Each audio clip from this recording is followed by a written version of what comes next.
राज्यसभा का रुख करते हैं, जहां संविधान पर चर्चा और गृह मंत्री अमित शाह जवाब दे रहे हैं। क्या कुछ कह रहे हैं, सुनिए सारा। राष्ट्रपति महोदय, सबसे पहले मैं आपके प्रति आभार का भाव प्रकट करना चाहता हूं कि इस महत्वपूर्ण चर्चा में आपने मुझे हिस्सा लेने का मौका दिया है। महोदय, ये चर्चा जो है,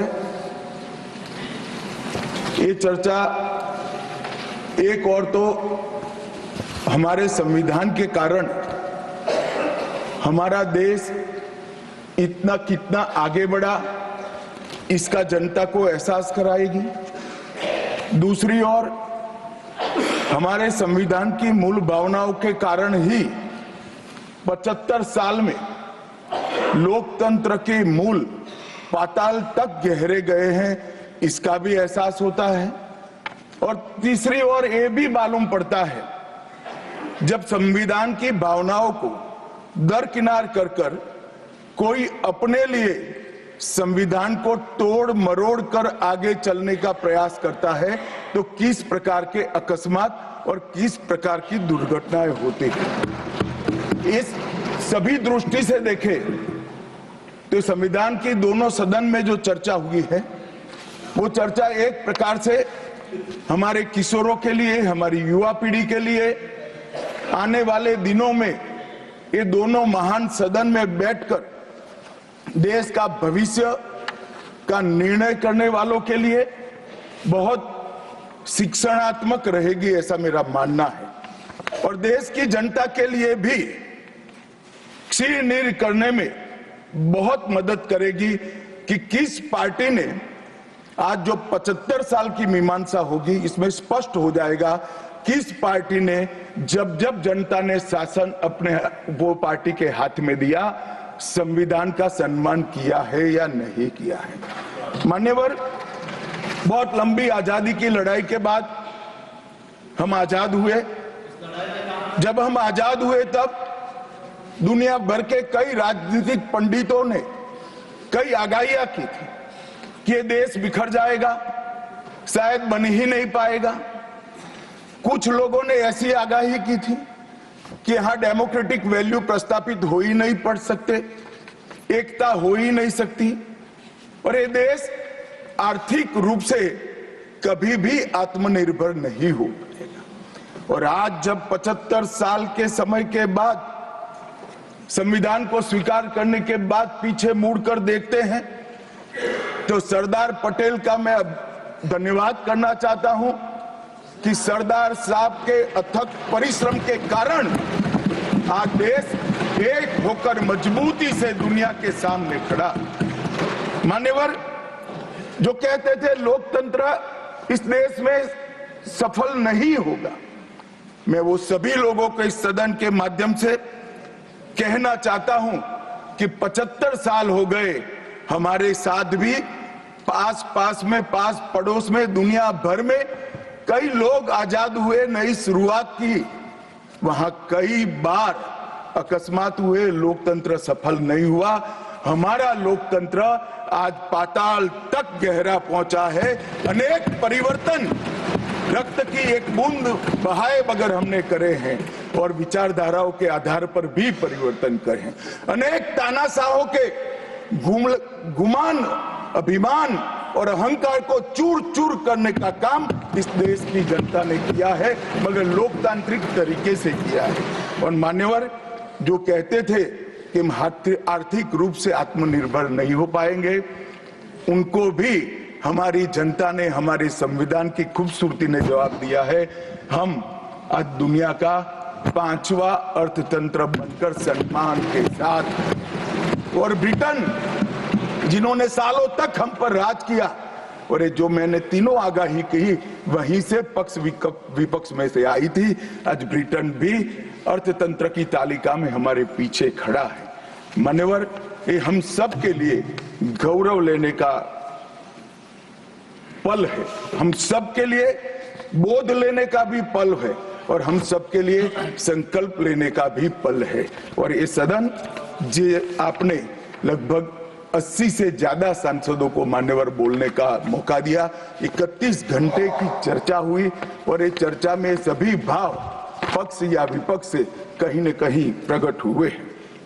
मान्यवर, आज मैं जब यहाँ आया हूं तब ये बात कहना चाहता हूं कि आज हम जिस मुकाम पर खड़े हैं उस मुकाम पर महर्षि अरविंद और स्वामी विवेकानंद की वो भविष्यवाणी सच होती दिखाई पड़ती है कि भारत माता अपने दैदीप्यमान ओजस्वी स्वरूप से जब खड़ी होगी तब दुनिया की आंखें चकाचौंध हो जाएगी और पूरी दुनिया वो रोशनी से भारत की ओर देखेगा। वो दिन सच होगा, इसके नजदीक काफी मजल हमने काट ली है। मान्यवर, हमारा संविधान सभा की रचना और संविधान की रचना की प्रक्रिया, ये तीनों एक प्रकार से समग्र विश्व के सभी संविधानों में अनूठे हैं, अलग प्रकार के रहे हैं। हमारे यहाँ दुनिया का सबसे ज्यादा विस्तृत लिखित संविधान चर्चा के सभी हमारे पारंपरिक लक्षणों को पार करते हुए हमने किया। इस संविधान सभा में 299 सदस्य रहे, 22 धर्म जाति समुदाय के सदस्य रहे, हर प्रिंसली स्टेट का प्रतिनिधित्व रहा, हर राज्य का प्रतिनिधित्व रहा। एक प्रकार से समावेशी प्रतिनिधित्व के साथ भारत का भविष्य तय करना, मतलब संविधान को रचने की हमारी प्रक्रिया आगे बढ़ी। 2 वर्ष 11 माह और 18 दिन तक अहर्निश चर्चा चलती रही, विस्तृत चर्चा चलती रही। देश के भविष्य, देश चलाने के नियम और देश की परंपरा को समाहित करते हुए देश को आगे ले जाने का संकल्प इतनी विस्तृत चर्चा के बाद बना। 13 समितियों में कार्य विभाजन किया गया, 7 सदस्यीय ड्राफ्टिंग समिति बनी और जनता के अभिप्राय के लिए भी शायद ही दुनिया का कोई ऐसा संविधान होगा जिसका ड्राफ्ट पूरी जनता को कमेंट्स के लिए दिया गया और कमेंट्स पर भी बहुत डिटेल चर्चा कर उचित बदलाव भी किए गए। इतनी लोकतांत्रिक परंपरा से और प्रक्रिया से बना हुआ हमारा संविधान 295 अनुच्छेद, 22 भाग और 12 अनुसूचियों में बटा है और ये सभी संविधान के अनुच्छेद, भाग और अनुसूचियां हैं वो विश्व में कोई भी संविधान से ज्यादा उदात्त और उत्तुंग मानव मूल्यों का सृजन करने वाले रहे हैं। मान्यवर, इसलिए हम सबको इस पर गर्व है और हम सब ये संविधान को हमेशा मस्तक झुकाकर प्रणाम करते हैं। मैं एक विशेष उल्लेख करना चाहूंगा मान्यवर, नंदलाल बोस जो गुरुवर टैगोर के अंतेवासी थे, बहुत बड़े कलाकार थे, इन्होंने 4 वर्ष का समय लेकर संविधान को सजाने का काम किया और उन्होंने जो संविधान लिखा गया था इसके अनुरूप घटनाओं को संविधान के अंदर उकेरने का भी काम किया। इतिहास, धर्म, संस्कृति और परंपरा, सबसे मानव जीवन के उच्च मूल्य देने वाली सभी संदेशों को, घटनाओं को उन्होंने चित्र रूप में यहाँ पर उकेरा। यहाँ पर भगवान राम का चित्र भी मिलेगा, बुद्ध और महावीर का भी मिलेगा, दशम पिता गोविंद सिंह जी का भी चित्र मिलेगा, गुरुकुल हमारी शिक्षा नीति कैसी होनी चाहिए इसका संदेश भी मिलता है, राम सीता लक्ष्मण वो एक प्रकार से हमारे अधिकारों का चित्रण करते वक्त दिखाए गए, भगवत गीता के संदेश का चित्र भी दिया, शिवाजी और लक्ष्मीबाई को भी यहाँ पर स्थान देकर देशभक्ति के उत्तुंग पाठ हमें पढ़ाए। नालंदा यूनिवर्सिटी हमारी प्राचीन शिक्षा पद्धति का हमें स्मरण कराती है और नटराज जीवन में बैलेंस कैसे होना चाहिए वो बैलेंस के सिद्धांत को भी प्रतिरूपित करता है। मैंने आज थोड़ा यहाँ आने से पहले क्या क्या चर्चा हुई राज्यसभा में उसमें हमारे एक सम्मानीय सदस्य ने कहा कि चर्चा का स्तर कितना नीचा हो गया है कि यहाँ चित्रों की चर्चा हो रही है। मान्यवर, अगर संदेश लेना नहीं आता तो संविधान का भी कोई उपयोग नहीं। ये सारे जो चित्र लगाए हैं वो हमारे हजारों साल से चलने वाले हमारे राष्ट्र के जीवन को उद्घोषित करने वाले, और कोई ये न समझे कि हमारा संविधान दुनिया के संविधानों की नकल है। हाँ, हमने हर संविधान का अभ्यास जरूर किया है, क्योंकि हमारे यहाँ तो ऋग्वेद में कहा गया हर कोने से हमें अच्छाई प्राप्त हो, शुभ विचार प्राप्त हो, और शुभ विचार को स्वीकारने के लिए मेरा मन खुला हो। मान्यवर, हमने सबका सबसे अच्छा लिया है, मगर हमारी परंपराओं को नहीं छोड़ा है। पढ़ने का चश्मा अगर विदेशी है तो संविधान में भारतीयता कभी नहीं दिखाई देती। और मैं मानता हूं कि जिसने भी संविधान को सिर्फ शब्दों में छापा है और चित्रों को निकाल दिया है, उन्होंने संविधान की भावनाओं के साथ छल किया है। चित्र बगैर का संविधान अधूरा संविधान। मान्यवर, इसके अंदर संविधान सभा में राजेंद्र प्रसाद जी, राजेंद्र बाबू अध्यक्ष बने, डॉक्टर BR आंबेडकर, सरदार पटेल, जवाहरलाल नेहरू, श्रीमान काजू, KT Shah, Iyengar, Maulana Azad, Shyama Prasad Mukherjee, doctor Radhakrishnan, KM Munshi, ऐसे विद्वानों ने अनेक चर्चाओं में हिस्सा लेकर संविधान को समृद्ध और संपूर्ण बनाने का काम किया। परंतु इतना ही नहीं, संविधान सभा के जो सदस्य थे, इसके अलावे भी विवेकानंद, महर्षि अरविंद, महात्मा गांधी, गोपाल कृष्ण गोखले, तिलक महाराज, वीर सावरकर, लाला लजपत राय और राष्ट्र, लोकतंत्र और हमारी परंपराओं में उच्च मूल्यों को स्थापित करने वाले हर महापुरुष की भावनाओं का ये महापुरुष ने उल्लेख कर कोई न कोई सिद्धांत को प्रस्तापित किया है। मान्यवर, जब इतने सारे मनुष्यों का अच्छा विचार जिस संविधान में हो, उसको सफल होना ही था। ये संविधान सफल होने के लिए संविधान सभा की चर्चा अगर कोई ध्यान से पढ़ेगा तो वेद, उपनिषद, चाणक्य नीति, विदुर नीति, शांति पर्व, रामायण और महाभारत, इसमें से निपजे हुए मानव जीवन के सभी मूल्यों को भी इसके अंदर हमने समाने का प्रयास किया था। मान्यवर, 75 साल हो गए संविधान को किस प्रकार से हमारे राजनीतिक दलों ने और हमारी पॉलिटिकल पार्टियों के साथ साथ हमारी सरकारों ने भी किस प्रकार से आगे बढ़ाया, इसकी भी चर्चा जरूर होनी चाहिए। मैं मानता हूं ये चर्चा समय उचित होगी। हमारे संविधान की रचना के बाद डॉक्टर आंबेडकर ने बहुत सोच समझकर एक वाक्य किया था। मैं आंबेडकर जी के वाक्य को सदन के सामने प्रस्तुत करना चाहता हूं। कोट, कोई संविधान कितना भी अच्छा हो वह बुरा बन सकता है अगर जिन लोग पर उसको चलाने की जिम्मेदारी है वो अच्छे न हो।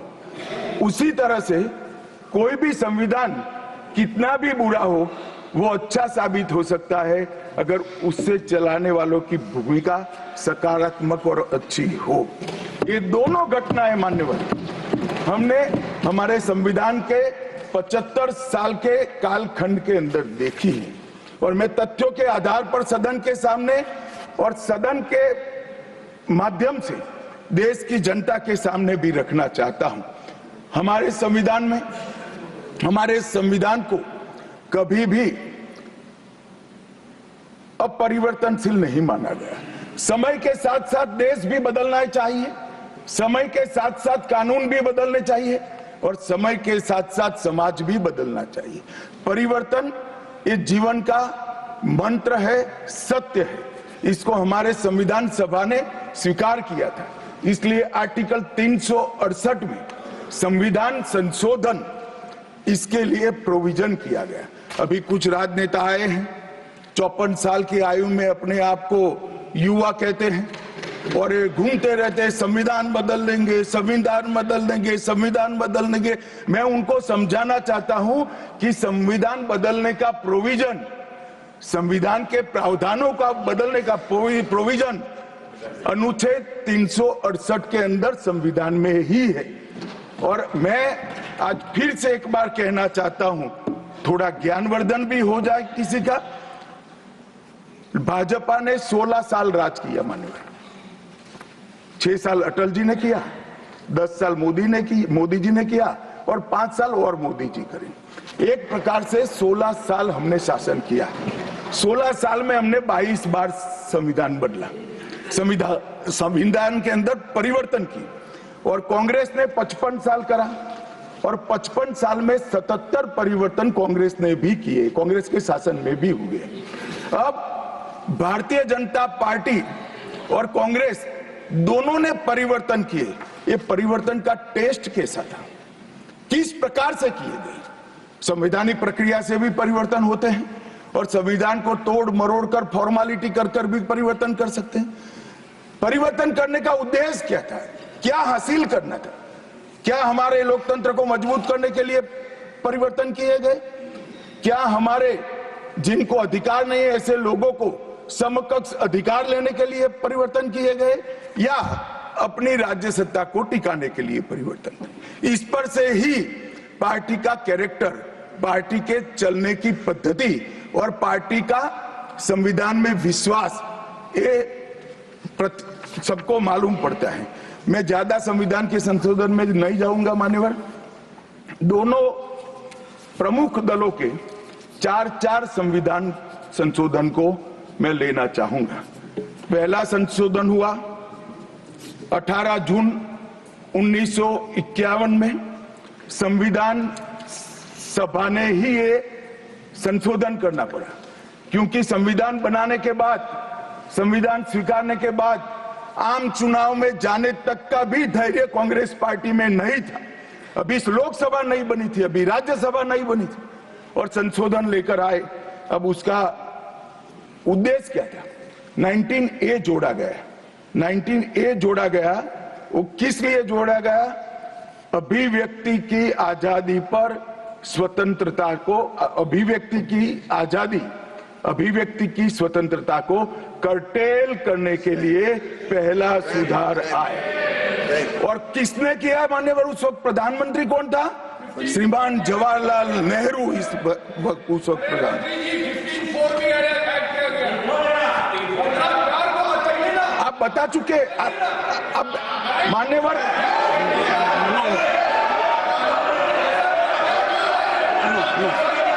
No, sit down. Jairam ji, he not yielding. He not yielding. We heard leader of the opposition. मान्यवर, Unless there is yielding, let us hear. मान्यवर, मेरा लंबा अनुभव है। आजकल करते हुए मुझे 30 साल हो गए विधानसभा और लोकसभा राज्यसभा में बैठे हुए। संसद में भाषण करने का मेरा अनुभव है मान्यवर। वो विरोध तभी कर सकते हैं जब मेरी बात सच न हो। अगर मेरी बात सच नहीं हो तो बताए वो। संविधान संशोधन नंबर 1, अब सुनिए, संविधान संशोधन नंबर 1 वो अभिव्यक्ति की आजादी को कर्टेल करने के लिए ही लाया गया था और जवाहरलाल नेहरू के लिए लाया गया था। मान्यवर, 24वां संविधान संशोधन, 24वां संविधान संशोधन जवाहरलाल नेहरू जी की सुपुत्री इंदिरा जी उस वक्त प्रधानमंत्री थी। पार्टी तो वही सत्ता में थी, कांग्रेस पार्टी। 5 नवंबर 1971 को संविधान में संशोधन किया गया, 24वां संशोधन। और संविधान संशोधन के माध्यम से संसद को मौलिक अधिकार, नागरिकों के मौलिक अधिकार कम करने का अधिकार दे दिया। तो एक प्रधानमंत्री कांग्रेस पार्टी के अभिव्यक्ति की स्वतंत्रता कर्टेल करते हैं, दूसरे प्रधानमंत्री उसी परिवार से आते हैं, वो नागरिकों के मौलिक अधिकार को कर्टेल करने का अधिकार लेते हैं। और 39वां संविधान संशोधन अब तो इंतहाई कर दी मान्यवर, सब सीमाओं को पार कर दिया। मान्यवर, आप तो अधिवक्ता रहे हैं। 10 अगस्त 1975 का वो दिन हमारे संविधान के इतिहास में बहुत, जब भी जिक्र होगा काले अक्षरों से ही इसका जिक्र करना पड़ेगा। उस वक्त 39वां संविधान संशोधन आया मान्यवर। 39वां संविधान संशोधन क्या था? इंदिरा गांधी जी के चुनाव को इलाहाबाद हाईकोर्ट ने अमान्य घोषित कर दिया। अभी कुछ नहीं है, ईवीएम ले लेकर घूमते हैं, हारते हैं और ईवीएम ले लेकर, ईवीएम ने हरा दिया, ईवीएम ने हरा दिया, ईवीएम ने हरा दिया। सुप्रीम कोर्ट ने 24 बार ईवीएम की अर्जी नकार दी। चुनाव आयोग ने 3 दिन ईवीएम 10 से 5 बजे तक रखा कि भाई कोई हैक कर कर बताए। कोई नहीं गया, सुप्रीम कोर्ट में कोई नहीं गया, और हारते हैं तो ईवीएम का दोष निकालते हैं। मान्यवर, एक ही समय, एक ही दिन 2 परिणाम घोषित। एक महाराष्ट्र में सुपड़ा साफ हो गया, जो जनादेश के साथ द्रोह किया था, इसका दंड महाराष्ट्र की जनता ने दिया और दूरबीन लेकर दिखाई नहीं पड़ते। और उसी दिन वो झारखंड में जीते। तो महाराष्ट्र में ईवीएम खराब है और झारखंड में टप से जाकर नए कपड़े पहनकर शपथ ले ली। अरे भाई, जरा तो शर्म करो, जनता देख रही है। एक जगह ईवीएम सही है, एक जगह ईवीएम खराब है। मान्यवर, ऐसा कैसे हो सकता है? और मान्यवर, यहां पर इलाहाबाद हाईकोर्ट ने इंदिरा गांधी जी के चुनाव को निरस्त कर दिया, अमान्य किया, और उन्होंने संशोधन से प्रधानमंत्री पद की न्यायिक जांच पर भी प्रतिबंध लगा दिया। आपको जो करना है वो करो, कोई न्यायिक जांच नहीं है। ये अभी जो अधिकारों की गुहार लेकर घूमते हैं मेरे कम्युनिस्ट भाई, मैं उनको पूछना चाहता हूं, किसके साथ बैठे हो? किसके साथ बैठे हो? रात को अंधेरा कर कर अपनी आत्मा को टटोलना भैया, मालूम पड़ेगा। और ये संविधान संशोधन मान्यवर रिट्रोस्पेक्टिव इफेक्ट से किया गया कि पुराना भी मुकदमा है तो वो खारिज हो जाएगा। कभी ऐसा होता है? हमारे प्रधानमंत्री तो कहते हैं मैं प्रधानमंत्री नहीं हूं, प्रधान सेवक। और कोई कहता है कि मुझ पर मुकदमा नहीं हो सकता, मैं शासक हूं, शासक के खिलाफ उंगली नहीं उठाई जाती। भले संविधान ने अधिकार दिया, वो अधिकार हम समाप्त कर देते हैं। और मान्यवर, ऐसे ऐसे सुधार किए हैं। मान्यवर, उस वक्त भी श्रीमती इंदिरा गांधी थी और 42वां संविधान संशोधन आया। मान्यवर, अभी अभी सुबह दूसरे सदन में 1 नेशन 1 इलेक्शन का बिल पेश हो रहा था। सारी कांग्रेस पार्टी और इनके साथी दल लोकसभा को, विधानसभा और लोकसभा का कार्यकाल बदलने का अधिकार नहीं। मैं सुन रहा था, है नहीं है तो जब बिल आएगा तब चर्चा करेंगे। परंतु भाई, आपने क्या किया? 42वें संशोधन से 3 जनवरी को लोकसभा और राज्य की विधानसभाओं का सामान्य कार्यकाल 5 वर्ष से बढ़ाकर 6 साल कर दिया। क्यों किया? कि अभी चुनाव होगा तो हम हार जाएंगे, इसलिए लोकसभा को ही लंबा कर दो। इतनी निर्लज्जता के साथ विश्व में कोई संविधान संशोधन नहीं हुआ होगा। मान्यवर, दूसरा, कुछ कानून पारित करने थे। सदस्य उस वक्त ज्यादा विरोध तो कर नहीं सकते थे, मगर विरोध करने का नया तरीका कुछ कांग्रेस में, जिसमें हिम्मत थोड़ी बची कुची थी, इन्होंने कहा एब्सेंट रहने लगे तो क्वारम नहीं होता था। तो फरवरी 1 को संविधान संशोधन किया कि संसद और राज्यसभा में क्वारम की आवश्यकता नहीं है। 5 लोग भी है तो चला लो भाई। इसके बाद राष्ट्रपति शासन की अवधि, खड़गे साहब किया है तो सुनना पड़ेगा, हिम्मत के साथ सुनना पड़ेगा। मान्यवर राष्ट्रपति शासन की अवधि, राष्ट्रपति शासन की अवधि 6 महीने तक बढ़ा दी। मान्यवर ये 4 संशोधन, मैं समझ रहा हूं क्यों गुस्सा आ रहा है, मैं समझ रहा हूं क्यों गुस्सा आ रहा है। मान्यवर Sir, he is not yielding.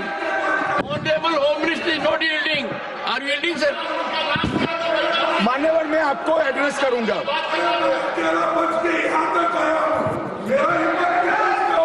तुम तो कायर हो, तुम मान्यवर, तुम लड़ाकू हो। Okay. मान्यवर What the मैं आपको Honorable Home एड्रेस Minister करूंगा। will go on record.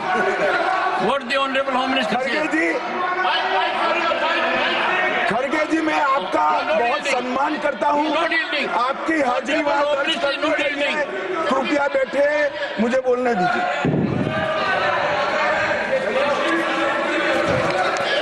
मान्यवर ये चारों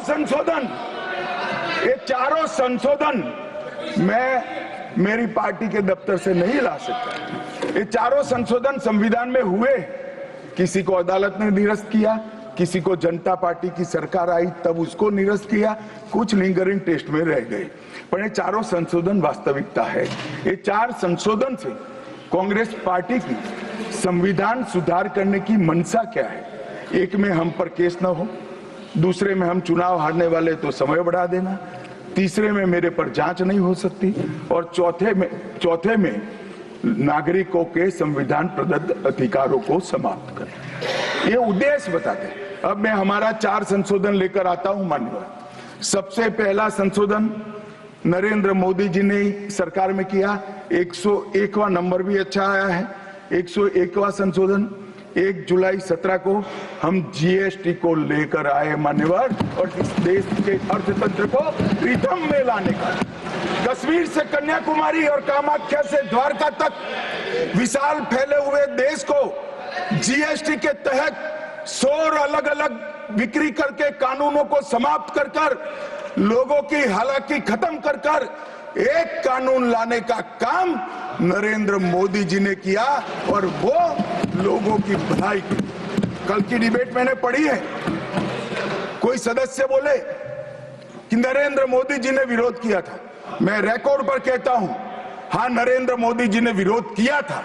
किस मुद्दे पर किया था? आप जीएसटी तो लाना चाहते थे, मगर राज्यों को कंपनसेशन की गारंटी देना नहीं चाहते थे। हम जीएसटी भी लाए और राज्य को विकास दर के हिसाब से कंपनसेशन की गारंटी भी दी। इतना ही नहीं, गारंटी का 10 साल तक पालन करने का काम भी भारतीय जनता पार्टी की नरेंद्र मोदी सरकार ने किया। हम संशोधन लाए देश के अर्थतंत्र को सुचारू बनाने के लिए।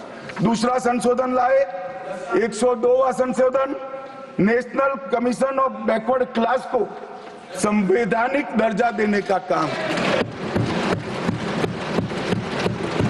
अब कुछ लोगों को पेट में दुख रहा है कि नरेंद्र मोदी जी ने ये क्यों किया। मैं साहब आगे बहुत सारी बातें बताऊंगा। नरेंद्र मोदी जी इसलिए कर पाए कि आपने नहीं किया था।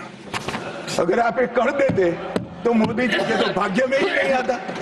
मगर साहब, पिछड़ी जातियों का कल्याण कभी भी कांग्रेस पार्टी का विश्वास नहीं रहा, मान्यता नहीं रही, नीति भी नहीं रही। भारतीय जनता पार्टी ने संविधान संशोधन पिछड़ी जातियों के कल्याण के लिए। तीसरा संशोधन क्या लाए?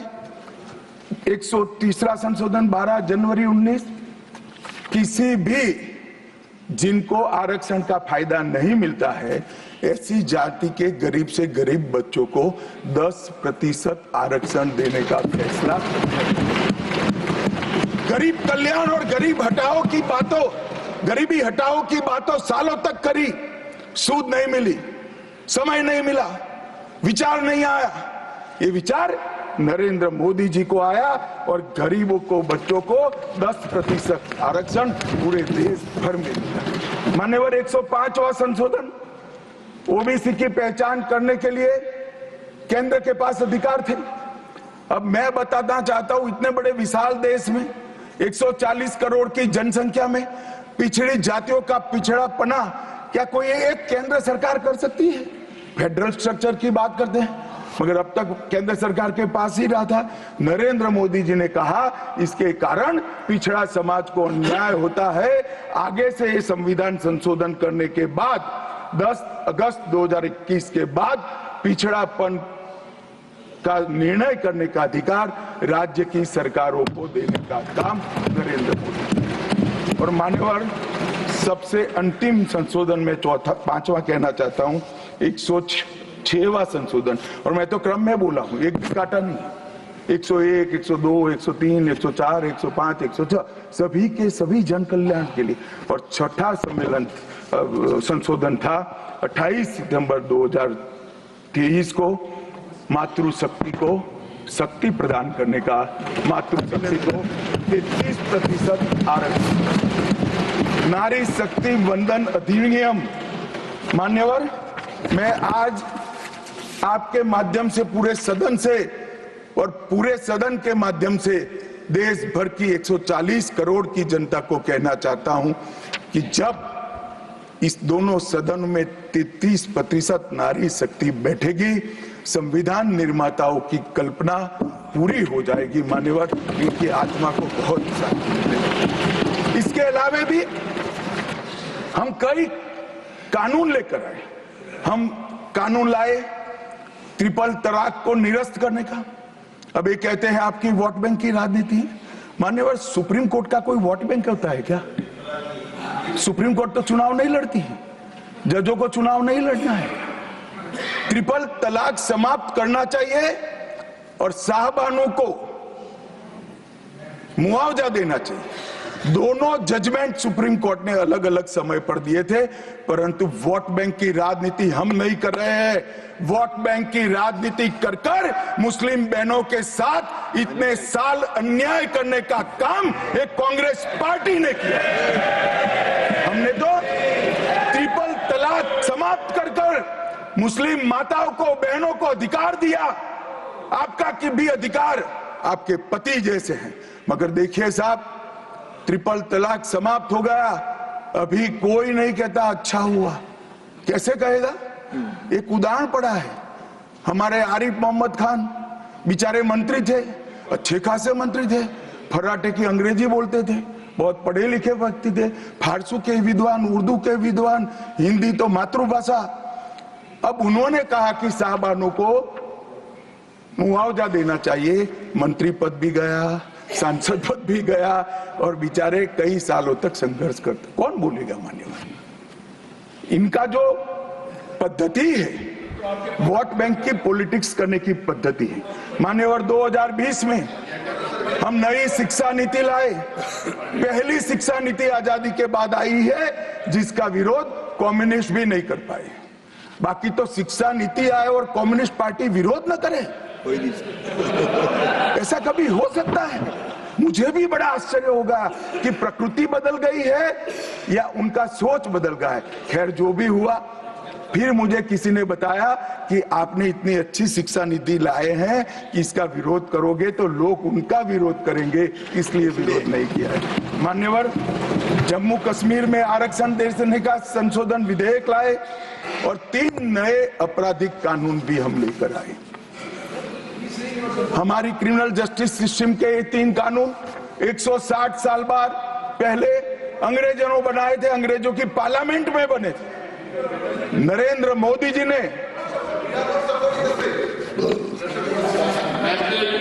माननीय नरेंद्र मोदी जी ने बीएनएस, बीएनएसएस और बीएसए के माध्यम से हमारी संपूर्ण न्यायिक आपराधिक न्याय प्रणालिका को भारतीयकरण करने का काम नरेंद्र मोदी जी। और वो कानून जो अंग्रेजों को राज टिकाने के लिए बने थे, वो कानून को समाप्त कर हमारे संविधान ने हमारे नागरिकों को जो अधिकार दिए हैं, समय पर न्याय मिलना चाहिए। इसका करने का काम नरेंद्र मोदी जी ने किया। इस देश को गुलामी की मानसिकता से आजाद करने का काम कई सालों के बाद अगर किसी ने किया तो हमारे नेता नरेंद्र मोदी ने किया। और आप तो कई साल तक, अटल जी की सरकार आई, कई साल तक बजट शाम को 5:30 बजे रखते थे। क्यों शाम को 5:30 बजे रखते थे? क्योंकि इंग्लैंड की रानी के घड़ी में उस वक्त 11 बजते थे। आजादी के इतने सालों तक अंग्रेज की रानी के घड़ी से बजट रखने की आदत थी। वो भी किसी ने बदला तो भारतीय जनता पार्टी ने बदला, अटल बिहारी वाजपेयी। मान्यवर, संविधान के सम्मान की बहुत बातें हुई, मगर संविधान का सम्मान सिर्फ बातों में नहीं होना चाहिए, कृति में भी होना चाहिए, कर्तृत्व में भी होना चाहिए और कल्पना में भी होना चाहिए। जब कृति में नहीं है, कर्तृत्व में नहीं है, तो कल्पना में आ ही नहीं सकता। अभी मैंने इस चुनाव में अजीबोगरीब नजारा देखा मान्यवर, अजीबोगरीब नजारा था। आज तक इतने साल चुनाव हुए, किसी ने आम सभाओं में संविधान को लहराया नहीं। संविधान को लहराकर, झूठ बोलकर जनादेश लेने का कुत्सित प्रयास कांग्रेस पार्टी के नेताओं के माध्यम से। मान्यवर,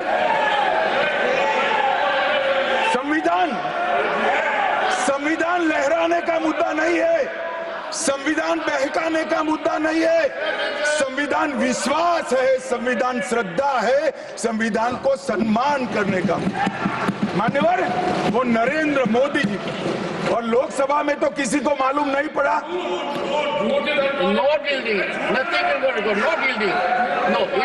मान्यवर, लोकसभा में तो किसी को मालूम नहीं पड़ा, लोकसभा में तो किसी को मालूम नहीं पड़ा। जागरूकता थी। महाराष्ट्र में भी लहराने के अलावे बांटने गए तो एक पत्रकार के हाथ में भी आ गया। खोला तो मान्यवर पूरा कोरा था, अंदर कुछ लिखा ही नहीं था, प्रीएम्बल भी नहीं था। मान्यवर, इतना बड़ा छल। आपकी बात नहीं कर रहा मैं, ये तो पकड़े जाने के बाद तो सब लोग सुधर जाते हैं। मान्यवर, 75 साल के इतिहास में, संविधान के आयुष्य में, संविधान के नाम पर इतना बड़ा छल मेरे जीवन में तो मैंने ना देखा है ना जाना। और कारण ढूंढते हैं कि क्यों हारे। मैं बता दूं, कारण मत ढूंढिए, कमेटी की जरूरत नहीं है। संविधान और आरक्षण करते थे, लोग जान गए कि संविधान फर्जी लेकर घूमते हो तो लोगों ने हरा दिया। मान्यवर, ये प्रति जो लेकर घूमते हैं, इसमें गोखले साहब ने क्या लिखा है वो एक बार पढ़ लें।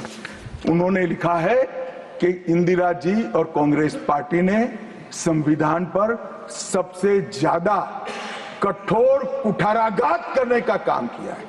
जो प्रति लेकर घूमते हैं ना, उसकी प्रस्तावना में लिखा है। माननीय अध्यक्ष, माननीय सभापति महोदय, माननीय सभापति महोदय, संविधान कैसे तोड़ा मरोड़ा जा सकता है, इसके भी मैं 2 उदाहरण देना चाहता हूं। हमारे सेना के जवान, सुरक्षा दलों के जवान, वो हमारी मातृभूमि की 1 इंच भूमि पर जान देने के लिए तैयार है। सैकड़ों हजारों लोग शहीद हुए 1 इंच भूमि के लिए। और मान्यवर, किसी को भी भूमि देनी है तो आर्टिकल 1 अमेंड करना पड़ेगा। आर्टिकल 1 में हमारे भूभाग की व्याख्या की गई है, इसको बदलना पड़ता है। तमिलनाडु के पास एक टापू था, कच्चा तीवू टापू। वो टापू 1974 में अचानक ही एक एग्रीमेंट कर वन फाइन मॉर्निंग लंका को दे दिया गया। मान्यवर, चलो भाई, बहुमत था आपका, मान लो ऐसे भरोसे से किया होगा कि संसद मेरा सम्मान रखेगी, परंतु बाद में भी ये आर्टिकल 1 का बदलाव आज तक नहीं आया है और वो हमारा भूभाग आज हमारा हिस्सा नहीं है। मान्यवर, ऐसा खिलवाड़ भारत नहीं, दुनिया के किसी भी देश में शासकों द्वारा संविधान के साथ नहीं किया होगा। मान्यवर, आप तो अधिवक्ता है, 35A को कॉन्स्टिट्यूशन ऑर्डर से, राष्ट्रपति महोदय के ऑर्डर से दाखिल किया गया। अब दाखिल तो हो सकता है, पर कॉन्स्टिट्यूशन ऑर्डर को दोनों सदन की परमिशन चाहिए, जो हमने धारा 370 हटाने के लिए ली। मैं आज कांग्रेस के मित्रों को पूछना चाहता हूं, जो संविधान की दुहाई देते हैं, 35A जब आपने लागू किया, इसके कॉन्स्टिट्यूशन ऑर्डर पार्लियामेंट में कब डिबेट में आया, कब मतदान हुआ, किसने पारित किया? पार्टी को तो निजी परिवार की जागीर समझते हो, संविधान को भी निजी परिवार की जागीर आप लोग समझ रहे। मान्यवर, इतना बड़ा छल देश की 2 संसदों के साथ किया है। एक पूरा 35A डाल दिया संसद संविधान में, पार्लियामेंट के पास सब्जेक्ट ही नहीं है। देश का भूभाग दे दिया, पार्लियामेंट के साथ विषय ही नहीं आया। किस प्रकार से आपने संविधान के साथ खिलवाड़ किया है, किस प्रकार से आपने देश को चलाया है, ये देश की जनता को आज इस बहस से मालूम पड़ना चाहिए। मान्यवर, आपातकाल, अभी बड़ी बड़ी उद्दात भावनाओं का स्मरण कांग्रेस के मेरे दोनों सदनों के साथी सदस्य कर रहे थे। यंग सदस्य करे तो मैं समझता हूं, शायद इन्होंने इतिहास न पढ़ा हो, मगर जो लोग आपातकाल के वक्त थे वो भी करते थे। किसी की भी स्मृति इतनी अल्पकालीन कैसे हो सकती है? मान्यवर, क्या हुआ था आपातकाल में? लाखों लोग कोई अपराध के बगैर जेल में ठूस दिए गए, लाखों लोग, कोई पॉलिटिकल पार्टी बाकी नहीं है। आज इनके साथ बैठे हैं, उनमें से भी कुछ लोग जेल में थे, वो भी नहीं बोलते हैं। न्यायालय में डर का माहौल, मीडिया पर सेंसरशिप, इंडियन एक्सप्रेस ने अपना संपादकीय एक भी शब्द लिखे बगैर का कोरा संपादकीय प्रकाशित करा, क्योंकि लिख नहीं सकते थे। श्रीमान शुक्ला साहब से एडिट कराना होता था, वापिस ही नहीं आता था, तो उन्होंने कोरा अखबार ही निकाल दिया। इस तरह से विरोध किया और तय हो गया। मान्यवर, एक व्यक्ति कहेगी वो ही कानून होगा। और क्यों किया? देश पर आक्रमण हुआ था क्या? देश की आंतरिक सलामती ठीक नहीं थी क्या? ना ना ना ना ना ना, ऐसा कुछ नहीं हुआ था। सिर्फ इतना हुआ था कि इलाहाबाद हाईकोर्ट ने उनको सांसद के रूप में अयोग्य ठहरा दिया था। अपनी कुर्सी जाने वाले, चुनाव नहीं कराना था। और मान्यवर, जब पार्लियामेंट, जब इसको चैलेंज किया गया और न्यायालय में, सर्वोच्च अदालत में जब चर्चा चली, तब उन्होंने कहा, नीरज डे को पूछा कि आर्टिकल 21 के तहत के अधिकार इमरजेंसी में समाप्त हो सकते हैं क्या? तो उन्होंने कहा, यस सर। साहब, कोई भी वकील को यस सर कहने की इतनी बड़ी फीस नहीं मिली होगी। नीरज डे 11 साल तक अटॉर्नी जनरल रहे, एक यस सर कहने का। मान्यवर, डीओ ड्राफ्ट जो होता है वो कैबिनेट में, कैबिनेट मंत्रालय से आ, कैबिनेट मंत्रालय में डीओ ही नहीं है। कैबिनेट का जो प्रस्ताव होता है कैबिनेट मंत्रालय के थ्रू जाता है, मगर आज कैबिनेट में कोई रिकॉर्ड नहीं है कैबिनेट मंत्रालय में। मैं तो छोटा था मान्यवर, मुझे जेल में नहीं जाना पड़ा। मेरी आयु होती तो मेरा भी सौभाग्य होता, पूरे 19 महीने इसके विरोध में मैं जेल में रहना पसंद करता, परंतु मैं छोटा था। मुझे इमरजेंसी की मालूमात कैसे पड़ी? मैं बीना का गीतमाला सुनता था, बीना का गीतमाला अचानक बंद हो गई, तो मैंने घर में झगड़ा किया कि बीना का क्यों गीतमाला क्यों नहीं आती।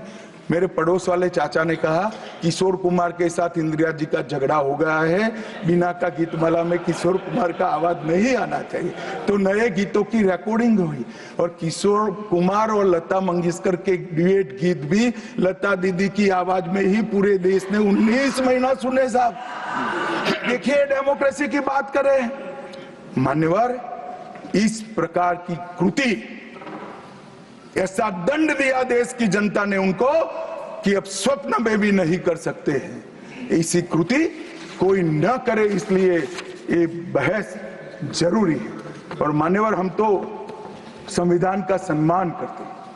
नरेंद्र मोदी जी ने संविधान दिन मनाने की बात रखी तो एक वरिष्ठ कांग्रेसी नेता ने कहा क्या जरूरत है संविधान दिन की, 26 जनवरी तो है।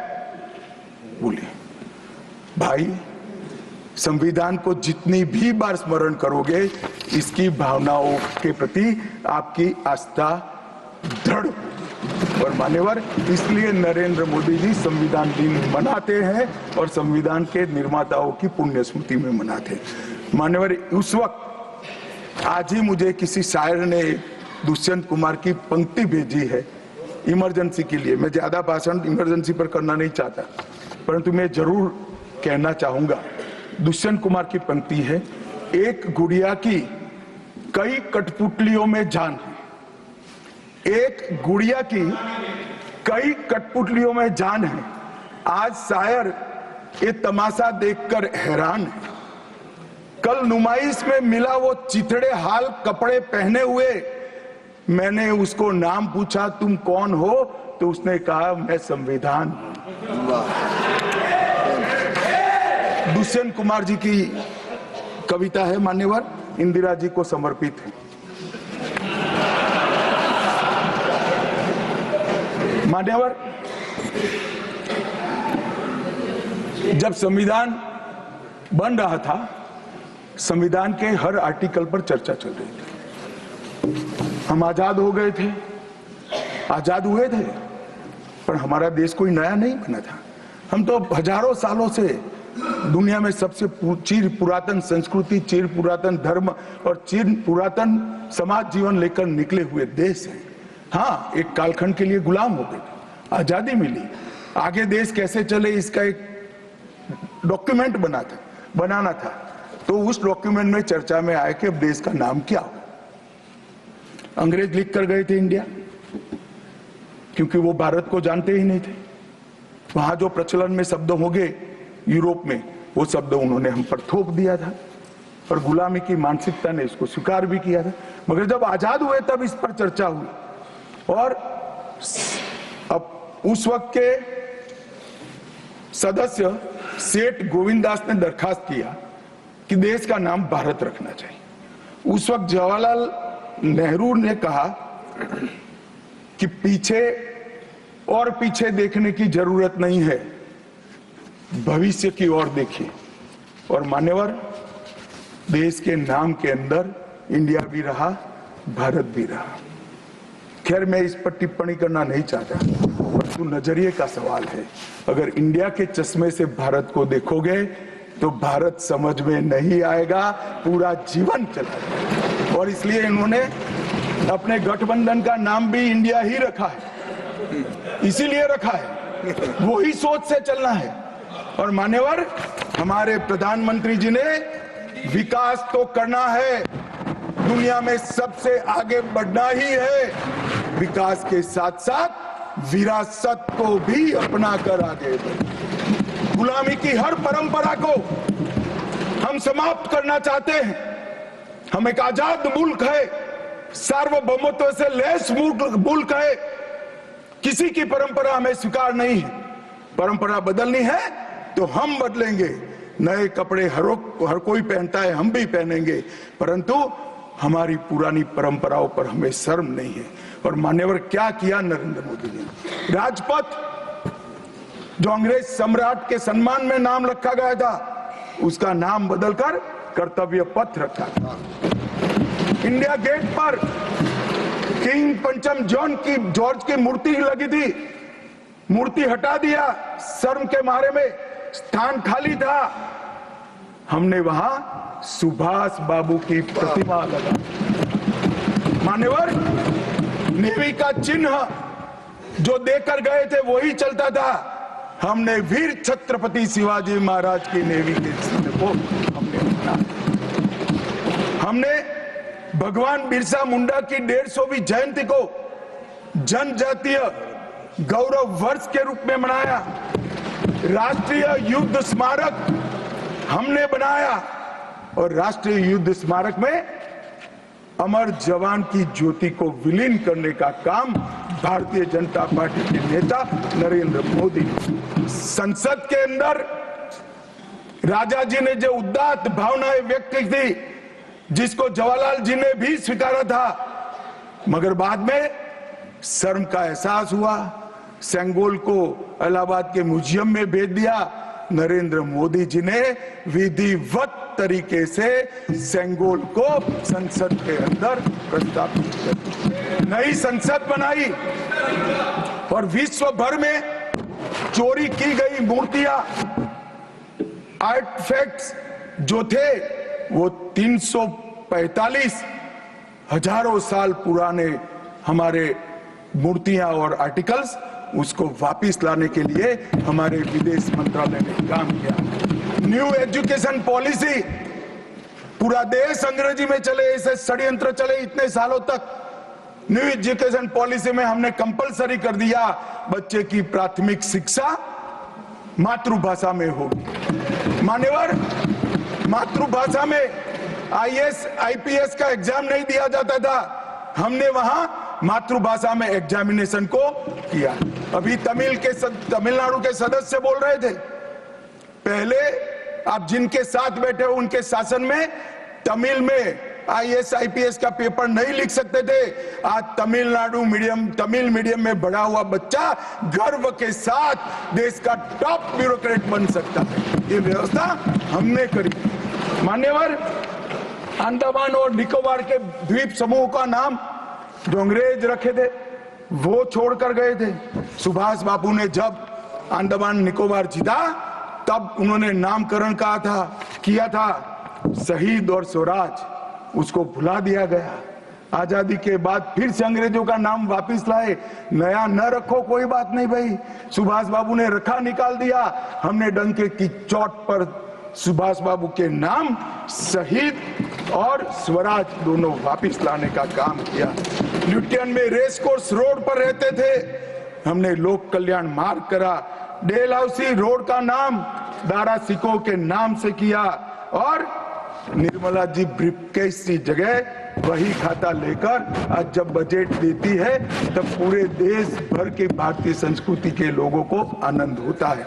मान्यवर, 1500 से ज्यादा पूरे नए कानूनों को हमने समाप्त करने का काम किया। इन्होंने अपने परिवार की प्रसिद्धि के अलावे कुछ नहीं किया। हजारों जगह पे गांधी नेहरू परिवार के नाम मिलेंगे और किसी का नहीं। सुभाष बाबू का पुतला भी हमने लगाया। मान्यवर, हमने प्रधानमंत्री संग्रहालय बनाया।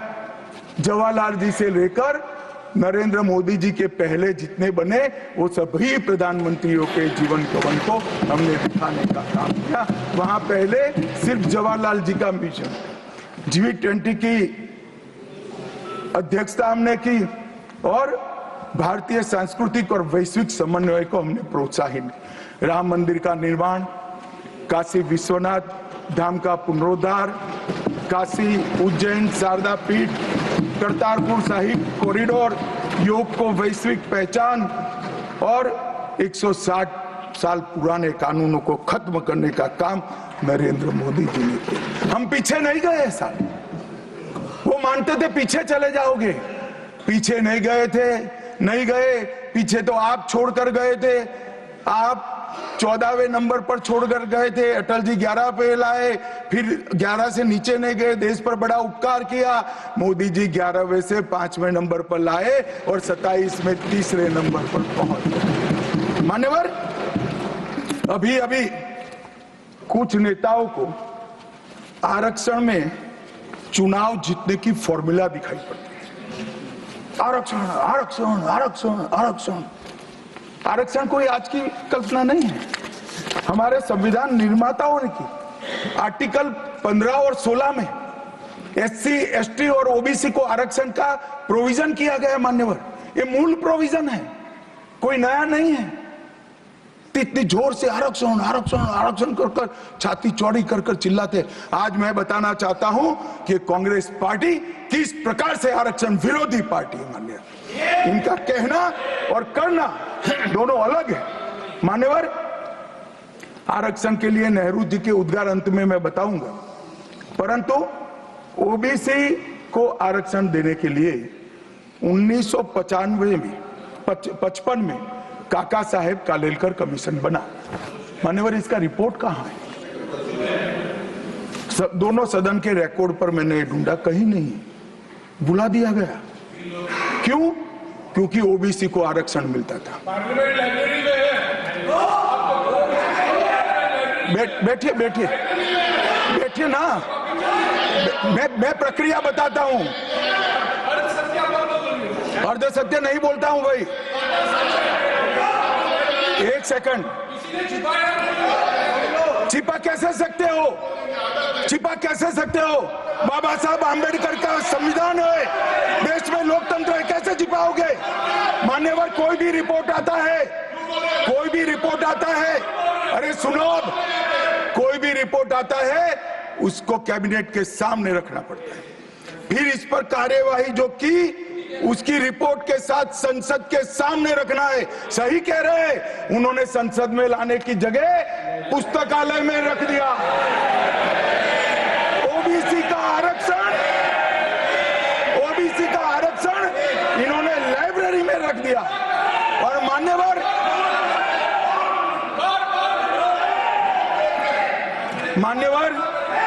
अगर काका साहेब कालेलकर कमीशन का रिपोर्ट स्वीकार कर लिए होते तो 1980 में मंडल कमीशन की रिपोर्ट की जरूरत ना पड़ती।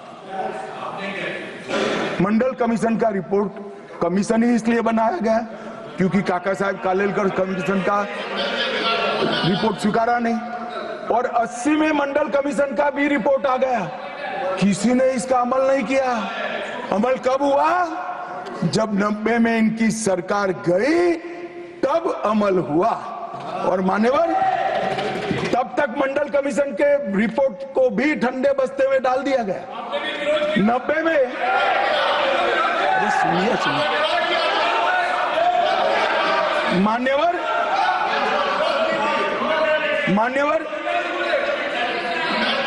मंडल कमीशन के रिपोर्ट को जब स्वीकार किया गया, लोकसभा में प्रतिपक्ष के नेता थे श्रीमान राजीव गांधी।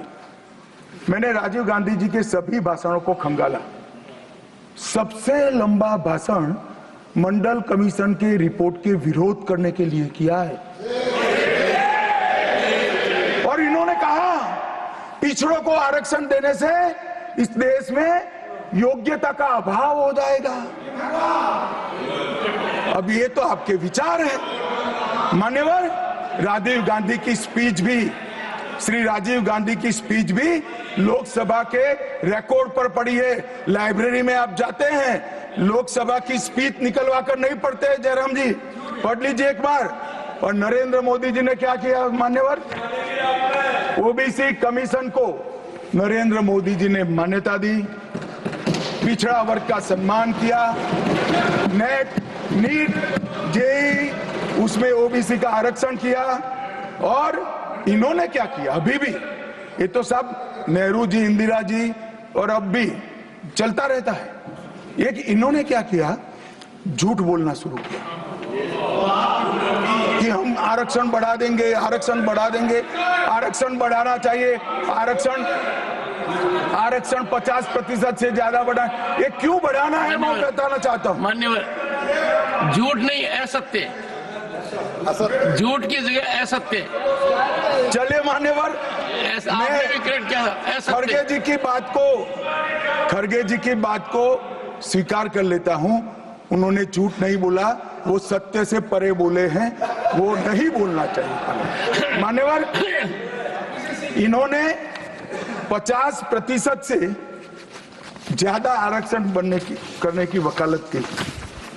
मैं आज देश की जनता को कहना चाहता हूं कि देश के 2 राज्यों में धर्म पर आरक्षण अस्तित्व में है, धर्म के आधार पर आरक्षण, ये गैर संवैधानिक है माननीय।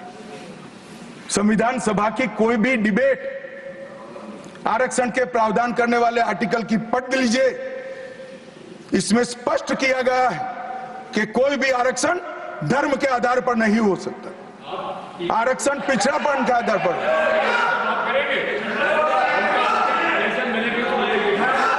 मान्यवर, मगर दोनों राज्यों में जब कांग्रेस की सरकार थी तब धर्म के आधार पर आरक्षण दिया।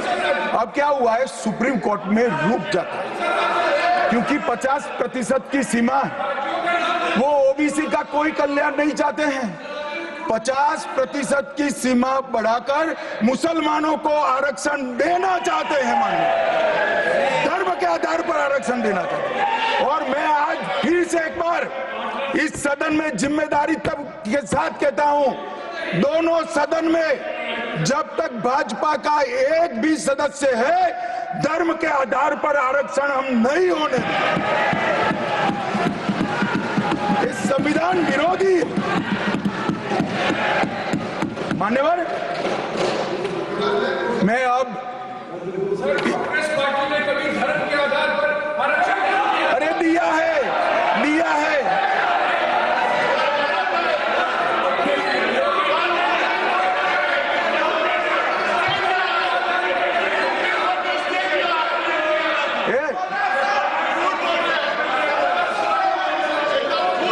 मान्यवर, इससे तो ये बच जाएंगे, मगर मैं रिकॉर्ड पर से कुछ कोट अनकोट कहना चाहता हूं जो संविधान सभा की चर्चा का रिकॉर्ड है। जवाहरलाल नेहरू जी ने कहा, मैं ये देखकर सचमुच आश्चर्यचकित हूं कि नियुक्तियों में आरक्षण के सिद्धांत को कितनी देर तक ले जा रहा है, मतलब कितना बढ़ा रहे हैं। मुझे नहीं लगता कि ये बिल्कुल अच्छा है। ऐसा लगता है कि मुदलियार और ब्राह्मणों के सिवा लगभग सभी जातियों को पिछड़ा वर्ग में शामिल कर देंगे। मान्यवर, सरकारी सेवाओं में आरक्षण के लिए इनके विचार थे। मैं इस बात से चिंतित हूं कि सरकारी सेवाओं में नियुक्ति के लिए जिस तरह से बहुत सारी जातियां और समूहों के आरक्षण के प्रस्ताव आते हैं, ये बहुत बुरी प्रवृत्ति है। इससे सरकारी कामकाज और आम तौर पर विकास और सार्वजनिक जीवन में गिरावट आएगी। मान्यवर, ये इनके विचार है, आज तक नहीं बदले, यही विचार है।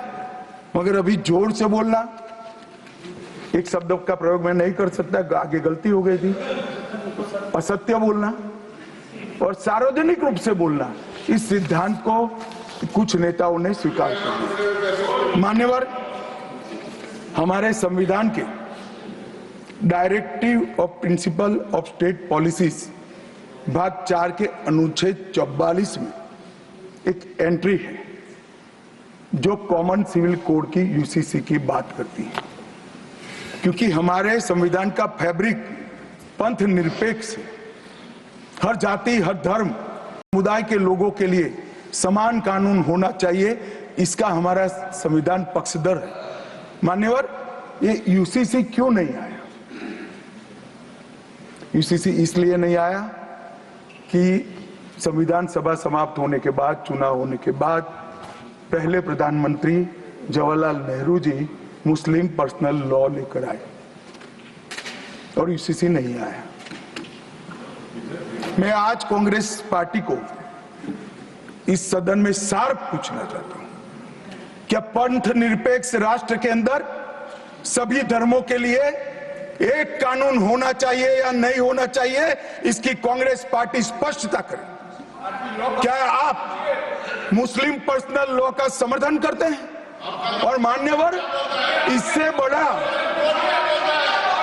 बड़ा छलावा नहीं हो सकता। मान्यवर, इससे बड़ा छलावा नहीं हो सकता। इन्होंने हिंदू कोड बिल भी ला दिया। हिंदू कोड बिल उठाकर देख लिए। हम तो नहीं चाहते कि हिंदू न्याय शास्त्र के आधार पर इस देश का कानून बने। अभी के जीवन के मूल्यों के आधार पर कानून बनना चाहिए। मगर हिंदू कोड बिल में एक भी पुरानी हिंदू न्याय व्यवस्था का कोई नामो निशान नहीं है। हिंदुओं को बुरा न लगे इसलिए मुस्लिम पर्सनल लॉ दिया, तो सामान्य कानून को हिंदू कोड बिल बना दिया। मान्यवर, चलो मैं तो कहता हूं कि खड़गे जी और जयराम जी कह रहे हैं कि भाई पर्सनल लॉ का अधिकार मिले तो हमें आपत्ति नहीं है, तो फिर पूरा सरिया लागू करिए। क्रिमिनल में क्यों सरिया निकाल दिए? बताओ भाई, क्या चोरी करे इसके हाथ काट दोगे? कोई इससे जगद्य महिला के साथ अपराध करे तो पत्थर मारकर मार दोगे? देशद्रोही को रोड पर सूली चढ़ाओगे? तो विवाह के लिए, निकाह के लिए पर्सनल लॉ, वारिस के लिए पर्सनल लॉ और क्रिमिनल सरिया क्यों नहीं भाई? अगर उनको देना ही है तो पूरा ही दे देते, पूरा दे देते। मान्यवर, ये इन्होंने तुष्टीकरण की शुरुआत वहीं से करी है। मुस्लिम पर्सनल लॉ इस देश में संविधान आने के बाद तुष्टीकरण की शुरुआत। आर्टिकल 14 और 15 का ये भंग है। अंबेडकर जी, लोहिया जी, के.एम. मुंशी, एच.वी. कामत, ये सब ने इसका विरोध किया है। 1973 से 16 तक 11 बार देश की सुप्रीम कोर्ट ने यूसीसी लाने का आग्रह देश की और राज्य की सरकारों ने किया है। आप नहीं ला सकते, तुष्टीकरण से ऊपर नहीं उठते। बैठिए, मैं बताता हूं। मान्यवर, हमने ही उत्तराखंड में भारतीय जनता पार्टी की सरकार ने यूसीसी लाया। हमारा काम करने का तरीका, मैं आपके माध्यम से दिग्विजय सिंह को कह रहा हूं। वो कहते हैं कौन रोकता है? हम खुद रोकते हैं। कारण बताऊं मैं? सुनने का धैर्य चाहिए, क्योंकि हमारा तरीका है कि लोकतांत्रिक तरीके से काम किया जाए। समाज के जीवन में इतना बड़ा सामाजिक बदलाव करने वाले कानून को उत्तराखंड सरकार ने मॉडल कानून के रूप में पारित किया है। इसकी न्यायिक मीमांसा होगी, इस पर सामाजिक चर्चा होगी, धर्म के विद्वान चर्चा करेंगे, कुछ सजेशन आएंगे तो इसको स्वीकारेंगे और बाद में भारतीय जनता पार्टी की सरकार हर राज्य में कॉमन सिविल कोड लेकर आए। आज तक नहीं मिला, वो भी कांग्रेस पार्टी के तुष्टीकरण की नीति थी। मान्यवर, अभी एक फैशन हो गया है, अंबेडकर अंबेडकर अंबेडकर अंबेडकर अंबेडकर अंबेडकर। इतना नाम अगर भगवान का लेते तो 7 जन्मों तक स्वर्ग मिल जाता। तो अच्छी बात है ना? सुनिए तो, सुनिए ना, आप सुनिए ना, मैं बताता हूं। हमें तो आनंद है कि अंबेडकर का नाम लेते हैं। अंबेडकर का नाम अभी 100 बार ज्यादा लो, परंतु सच में अंबेडकर जी के प्रति आपका भाव क्या है ये मैं बताता हूं। मान्यवर, अंबेडकर जी को देश की पहली कैबिनेट से इस्तीफा क्यों दे दिया? अंबेडकर जी ने कई बार कहा कि अनुसूचित जातियों और जनजातियों से हुए व्यवहार से मैं असंतुष्ट हूं। सरकार की विदेश नीति से मैं असहमत हूं और आर्टिकल 370 से मैं असहमत हूं। इसलिए वो छोड़ना चाहते थे। उनको आश्वासन दिया गया, आश्वासन पूरा नहीं हुआ। उन्होंने इग्नोरेंस के चलते इस्तीफा दे दिया और एक श्री BC रॉय ने पत्र लिखा कि अंबेडकर और राजा जी जैसे 2 महानुभाव मंत्रिमंडल छोड़ेंगे तो क्या होगा। तो नेहरू जी ने उनको जवाब में लिखा है, राजा जी के जाने से तो थोड़ा बहुत नुकसान होगा, अंबेडकर के जाने से मंत्रिमंडल कमजोर नहीं होता है। मान्यवर, ये विचार जो खड़गे जी कह रहे हैं ना, क्या आपत्ति है? जिसका विरोध करते हो उसका वोट के लिए नाम देना है, कितना उचित है? क्योंकि अब अंबेडकर जी को मानने वाले पर्याप्त संख्या में आ गए हैं, इसलिए आप अंबेडकर अंबेडकर कर रहे हो। मान्यवर, मुंबई के मेयर ने एक पत्र लिखा था कि मऊ में अंबेडकर जी का स्मारक बनाना चाहिए। मऊ में जो अंबेडकर जी का जन्म स्थान था, सुझाव लिखा। उन्होंने कहा आमतौर पर स्मारक निजी पहल से बनाने चाहिए। यदि सरकार किसी प्रकार की सहायता करती है तो वो उचित नहीं होगा। उनके कितने स्मारक बने साहब? कोई स्मारक अंबेडकर जी का नहीं बना, देश भर में नहीं बना। अंबेडकर जी के स्मारक कब बने? जब भारतीय जनता पार्टी सत्ता में आई, तब मऊ में डॉक्टर अंबेडकर के जन्म स्थान पर स्मारक बना। लंदन में अध्ययन करते थे, वहां स्मारक बना। नागपुर में शिक्षा दीक्षा लीत वहां बना। दिल्ली में महापरिनिर्वाण स्थल पर बना और मुंबई में चैत्य भूमि में भी बन रहा है। हमने 5 तीर्थ बनाए महामानव। और मैं मानता हूं मान्यवर, मैं मानता हूं कि अंबेडकर जी के सिद्धांतों पर चलना नहीं और वोट के लिए उनकी गुहार लगा देना। 14 अप्रैल को राष्ट्रीय समरसता दिवस घोषित किया हमने। 26 नवंबर को संविधान दिवस घोषित किया। उस वक्त भी इसका विरोध कांग्रेस के वरिष्ठ नेताओं ने किया। मान्यवर,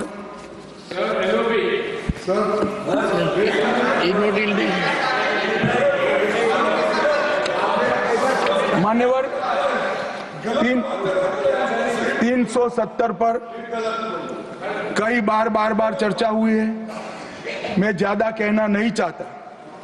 सब जानते हैं कि एक टेम्पररी प्रोविजन को अनौरत संतान की तरह अपनी गोदी में 70 साल तक कांग्रेस ने खिलाने का काम किया और 370 हटाने के लिए लोहे का जिगर चाहिए। और जब देश के प्रधानमंत्री नरेंद्र मोदी जी 2019 में फिर से प्रधानमंत्री बने, एक ही झटके से इसी सदन में 370 और 35 को समाप्त। इसी सदन में कहते थे खून की नदियां बह जाएगी। खून की नदियां छोड़ो, कंकर चलाने की किसी की हिम्मत नहीं है। कंकर। और मान्यवर क्या हुआ? इसके बाद क्या हुआ? 35,000 पंचायत के सदस्य आजादी के बाद पहली बार चुनकर आए। 2 करोड़ 11 लाख एक वर्ष में पर्यटक आए। पत्थरबाजी शून्य हो गई। आतंकवादी घटना 92% कम हो गई। एरिया डोमिनेशन बढ़ा। 33 साल के बाद घाटी में थिएटर में रात्रि का शो चल रहा है। 34 साल के बाद ताजिया का जुलूस निकला। पहाड़ी, गुर्जर, बकरवाल और वाल्मीकि को आरक्षण मिला और घाटी के हर घर तिरंगा अभियान भी चला। श्रीनगर में फॉर्मूला 4 कार रेसिंग हुई। लाल चौक पर तिरंगा शान से फहरता है और दुनिया का सबसे ऊंचा रेलवे आर्च ब्रिज आज चिनाब नदी पर बन रहा है। सबसे बड़ी लंबी ट्रांसपोर्टेशन टनल फिर पंजाल में बनी और निर्यात रैंकिंग में अपना कश्मीर सभी यूटी में नंबर 1 पर निर्यात में आया। मान्यवर 80,000 करोड़ पाकिस्तान से आए हुए विस्थापित, घाटी से भगाए गए विस्थापित और पश्चिमी पाकिस्तान से आए हुए विस्थापित को 80,000 करोड़ दिया और 1,19,000 करोड़ का निवेश आज आ गए। मान्यवर 370 के रहते 70 साल में 12,000 करोड़ का निवेश आया था। अब 5 साल के अंदर 1,19,000 करोड़ का। G20 के डेलीगेट्स भी वहां गए। अमरनाथ यात्रा में 4.5 लाख यात्रियों ने अपनी श्रद्धा व्यक्त की और कुपवाड़ा के शारदा देवी मंदिर में 600 वर्ष के बाद पहली बार दीपावली मनाने का काम। मान्यवर ये कहते हैं 370 हटाने से क्या हुआ? मैं बताता हूं, आपकी तुष्टीकरण की दुकान बंद हो गई है। तुष्टीकरण बंद हो गया। मान्यवर, आज संविधान के आर्टिकल 124 की व्यवस्था के लिए हमारा जिक्र है। कांग्रेस पार्टी की सरकारों ने आर्टिकल 124 की भावनाओं के साथ किस तरह से खिलवाड़ किया है, वो मैं आज सदन के माध्यम से सभी सदस्यों को और देश को बताना चाहता हूं। पहला मामला 1973 में जब संसद और सुप्रीम कोर्ट के बीच में न्यायिक पुनरावलोकन जुडिशियल रिव्यू के लेकर संघर्ष हुआ, तब उसको समाप्त कर देने का काम कांग्रेस पार्टी ने किया और इसके बाद में केशवानंद भारती ने फिर से इसको रिस्टोर किया। फैसले से नाराज होकर, फैसला तो चलो पक्ष में भी आता है, खिलाफ भी आता है, हमारे खिलाफ भी कई फैसले आते हैं, क्या कर सकते हैं, मानना चाहिए, हमारी संवैधानिक व्यवस्था है, आर्टिकल 124 कहता है। परंतु कांग्रेस ने क्या किया, 3 वरिष्ठ न्यायाधीश जस्टिस JM सेलत, KS हेगड़े और AN ग्रोवर, तीनों को प्रमोशन से महरूम कर सजा देकर चौथे न्यायाधीश को प्रमोशन देने का काम करा, जिसके कारण ये 3 सज्जनों ने अपना अपमान महसूस करते हुए संविधान की सुरक्षा के लिए इस्तीफा देकर घर पे जाना पसंद किया। ये किया है मैंने। दूसरा मामला 76 में ADM जबलपुर बनाम शिवकांत शुक्ला, ये बार बार दोहराना चाहिए, 140 करोड़ लोगों को रट हो जाना चाहिए जिससे कोई हिम्मत न कर सके इमरजेंसी डालने की। हर बच्चे को रटाना चाहिए कि तानाशाहों को क्या करना चाहिए। मान्यवर, ADM जबलपुर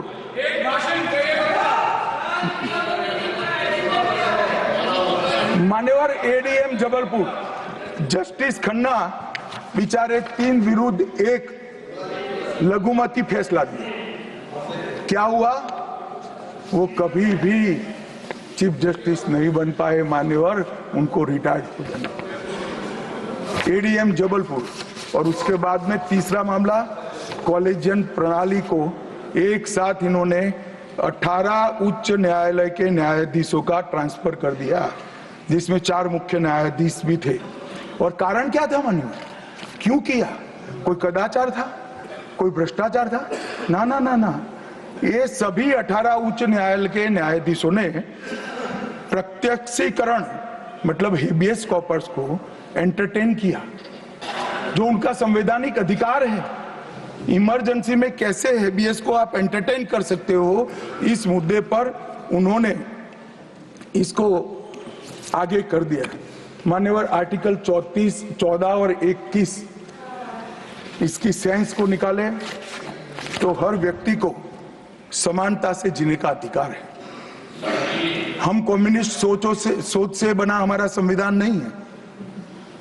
सब समझते हैं कि व्यक्ति की माली हालत इसका भाग्य, परिश्रम और बुद्धिमत्ता के आधार पर तय होती है। हर व्यक्ति एक समान माली हालत में नहीं रह सकता, मगर आर्टिकल 14 और 21 का मतलब इतना तो जरूर निकलता है कि इनको बेसिक सुविधाएं मिल जाए, घर मिले, बिजली मिले, पानी मिले, खाना मिले, इलाज मिले, शिक्षा मिले।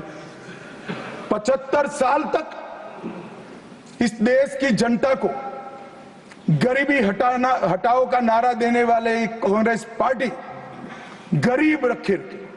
और मान्यवर, 10 साल में नरेंद्र मोदी जी ने 9.6 करोड़ गरीब महिलाओं को उज्ज्वला का कनेक्शन देकर उनके घर में गैस, 12 करोड़ गरीबों के घर में शौचालय पहुंचे, शुद्ध पीने का पानी 12.65 लाख करोड़ घरों में पहुंचा, 18,000 गांवों में बिजली पहुंची, 14.5 करोड़ किसानों के खाते में 2.40 लाख करोड़ रुपया सीधा DBT से पूरा ट्रांसफर हुआ, 36 करोड़ आयुष्मान भारत के कार्ड बने, और 8.19 करोड़ दर्दियों ने उससे मुफ्त में अपना इलाज कराया है। और मान्यवर, अब 70 साल से अधिक कोई भी आय वर्ग का व्यक्ति हो, इसको 5 लाख तक का इलाज मोदी सरकार ने, प्रधानमंत्री ने फ्री। किसी भी व्यक्ति को एक जीवन में 2 आजीवन कारावास हुए हैं तो वो वीर सावरकर। मध्य दरिये में देश को आजादी दिलाने के लिए टॉयलेट तोड़कर दरिया में छलांग लगाने का साहस किसी में था तो वीर सावरकर। एक ही जेल में 2 भाई काला पानी की सजा काट रहे थे, 10 साल तक भाई एक दूसरे को देखे नहीं। ऐसा वीर परिवार पूरे देश में दूसरा नहीं। मान्यवर, आज सावरकर जी की एक उक्ति मैं यहां पर कहना चाहता हूं। उनका एक मराठी में वाक्य है, तुझ साठी मरण ते जनन, तुझ बिन जनन ते मरण। इसके आगे है, हे मातृभूमि तेरे लिए मरण मृत्यु ही जीवन है और तेरे बिना जीवन मेरे लिए मृत्यु से भी कठिन। ये देशभक्ति के वाक्य जिस व्यक्ति के मुंह से निकले, इसके लिए इस प्रकार की सदन में चर्चा करते हैं, सार्वजनिक रूप से बोलते हैं और गर्व महसूस करते हैं। क्या देशभक्ति कोई विचारधारा के साथ जुड़ी हो ही सकती है? देश के प्रति बलिदान किसी धर्म के साथ जुड़ा हुआ हो सकता है? किस प्रकार के स्तर पर हम देश के सार्वजनिक जीवन को ले गए मान्यवर, और हमारी तो न माने, हमारी न सुने। सुनिए सुनिए, आप हमारी न माने, हमारी न सुने, हमको न स्वीकारे, मगर मैं इंदिरा जी के 2 वाक्य कोट करना चाहता हूं। एक, उन्होंने 1966 में सावरकर जी के निधन पर कहा, सावरकर एक महान व्यक्ति थे, उनका नाम साहस और देशभक्ति का पर्याय है। एक महान क्रांतिकारी जिन्होंने अनगिनत लोगों से को प्रेरणा देने का काम किया, इंदिरा गांधी तत्कालीन प्रधानमंत्री। दूसरा, श्री बाखले को पत्र लिखा था कि आपका पत्र मुझे मिला, वीर सावरकर द्वारा ब्रिटिश सरकार के प्रति साहसी प्रतिरोध का हमारे स्वतंत्रता संग्राम के इतिहास में अपना एक महत्वपूर्ण स्थान। मैं भारत के इस असाधारण पुत्र की जन्म शताब्दी के लिए कोटि कोटि शुभकामनाएं देती हूं प्रधानमंत्री। भाई हमारा तो न सुनो, मगर आप इंदिरा जी का भी नहीं सुनते हो। और मान्यवर, आपके माध्यम से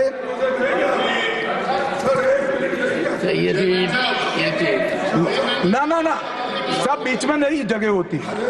मान्यवर, मेरा आज इस चर्चा के माध्यम से देश भर के अलग अलग पॉलिटिकल पार्टी, अलग अलग विचारधारा, अलग अलग धर्म के लोगों को एक निवेदन है कि देशभक्ति, वीरता, बलिदान और समर्पण को धर्म के साथ, विचारधारा के साथ या पार्टी के साथ मत जोड़िए। जो वीर होता है वो वीर होता है, कोई भी पार्टी में जो होता है। जो देशभक्त होता है वो देशभक्त होता है, कोई भी विचारधारा का होता है। और जो बलिदान देता है वो बलिदान ही देता है, किसी भी धर्म के अंदर जन्म लिया हो। मान्यवर, ये बहुत नीचा विचार है, एक स्तर से नीचा विचार। और मैं चाहता हूं कि आज की चर्चा से देश की जनता इस प्रकार के चीजों का जवाब मांगना शुरू करे। मान्यवर, कांग्रेस पार्टी ने, हमारे संविधान ने 3 चीजों को, हर आर्टिकल का हार्द निकालेंगे तो कहीं ना कहीं इसे और है। 3 चीजों को हमारे संविधान ने नहीं स्वीकारा, क्योंकि हम लोकतंत्र में हैं, परिवारवाद नहीं होना चाहिए, पंथ निरपेक्ष राष्ट्र है इसलिए तुष्टीकरण नहीं होना चाहिए, और जन कल्याणकारी राज्य है इसलिए भ्रष्टाचार नहीं होना चाहिए। मुझे कई बार लगता है कि कांग्रेस पार्टी क्यों संविधान का सम्मान नहीं करती है, मगर जब ये 3 शब्द मैंने पढ़े तो मुझे मालूम पड़ा कि अगर वो संविधान की भावनाओं का संविधान करेंगे, सम्मान करेंगे, तो तुष्टीकरण, परिवारवाद और भ्रष्टाचार तीनों को छोड़ना पड़ेगा, इसके बगैर उनका अस्तित्व टिक ही नहीं सकता। परंतु एक व्यक्ति गरीब के घर से जन्म लेकर आता है, चाय बेचने वाला बेटा, जिसकी सास पुश्तों में न आगे कोई राजनीति में है न कोई पीछे है, एक गरीब है, मान्यवर, और तुष्टीकरण को नहीं मानता है। ऐसा आदमी जब 2014 में देश का प्रधानमंत्री बना, इन्होंने देश की राजनीति को तुष्टीकरण, परिवारवाद और भ्रष्टाचार के नासूर को हमेशा के लिए। और मुझे किसी ने कहा कि अभी अभी महाराष्ट्र और हरियाणा में हार के लिए कांग्रेस पार्टी कोई आत्मनिरीक्षण के लिए कमेटी बना रही है। कोई कमेटी की जरूरत, मेरा अच्छा खासा अनुभव है। तुष्टीकरण, परिवारवाद और भ्रष्टाचार छोड़ दो, जनता चुनकर ला देगी आपको, कुछ करने की जरूरत नहीं है। मान्यवर, अभी वन नेशन वन इलेक्शन का विरोध करें। मान्यवर, मैं इस पर ज्यादा बात करना नहीं चाहता क्योंकि समिति ने सीज किया है, मगर विरोध करते हैं, इसके तर्क तो रखने चाहिए ना। मान्यवर, मैं आज आपको बात कहने आया हूं। अभी मैंने कुछ समय में मोहब्बत की दुकान के बहुत नारे सुने। मोहब्बत की दुकान देश के हर गांव में खोलने की महत्वाकांक्षा वाले लोग भी बहुत भाषण उनके मैंने सुने हैं। मेरा उनको कहना है, मोहब्बत दुकान से बेचने की चीज नहीं है भैया। मोहब्बत प्रचार की चीज नहीं है। मोहब्बत दिल में बसाने का जज्बा है और मोहब्बत दूसरों को महसूस कराने का लम्हा है। अगर इतना समझ जाएंगे तो और कोई तकलीफ नहीं पड़ेगी। मान्यवर, अंत में मैं इतना कहना चाहता हूं कि आजादी के अमृत महोत्सव में इस देश के प्रधानमंत्री जी आजादी के अमृत महोत्सव को बहुत अच्छे तरीके से एक वेल डिजाइन मैनर में मनाने का निर्णय किया। पूरे लाखों कार्यक्रम हुए। इसका मीन निकालते, इसका हार्द निकालते तो आता है 3 उद्देश्य सामने आते हैं। बालकों, बच्चे, युवा और जनता को आजादी के 90 बस लंबे आजादी के संग्राम के इतिहास की जानकारी देना। गुमनाम आजादी के सेना नायकों का नई पीढ़ी और आने वाली पीढ़ी को परिचय कराना। 75 साल में हमने जो सिद्धियां प्राप्त की है, इसका गौरव 140 करोड़ भारतीयों के मन में उत्पन्न करना। और जब आजादी के 100 साल हो गए, तब ये देश पूरे संसार में हर क्षेत्र में नंबर 1 पर हो, ऐसे महान भारत की रचना।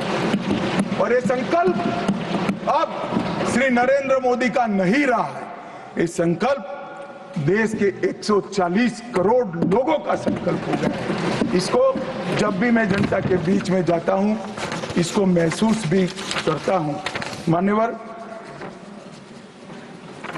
मान्यवर, आज मोदी जी ने अमृत काल की कल्पना करी है। अमृत महोत्सव की समाप्ति से शताब्दी तक हम दुनिया में हर एक क्षेत्र में 1 नंबर पर हो, भारत विकसित हो, हमारा गौरववंत स्थान हो। तब मुझे लगता है कि महर्षि अरविंद और विवेकानंद जी ने जो कल्पना करी थी कि भारत माता अपने संपूर्ण दैदीप्यमान स्वरूप के साथ दुनिया के सामने खड़ी होगी और दुनिया की आंखें भारत माता की तेज से चकाचौंध हो जाएगी। वो स्वप्न सच होगा, इसका मुझे विश्वास है। स्वप्न सच करने का रास्ता, एकमात्र रास्ता हमारा संविधान है और इसमें छेड़खानी करने का किसी का साहस न हो, वो जनता ने सुनिश्चित करना है। आपने मुझे मौका दिया, इसलिए बहुत बहुत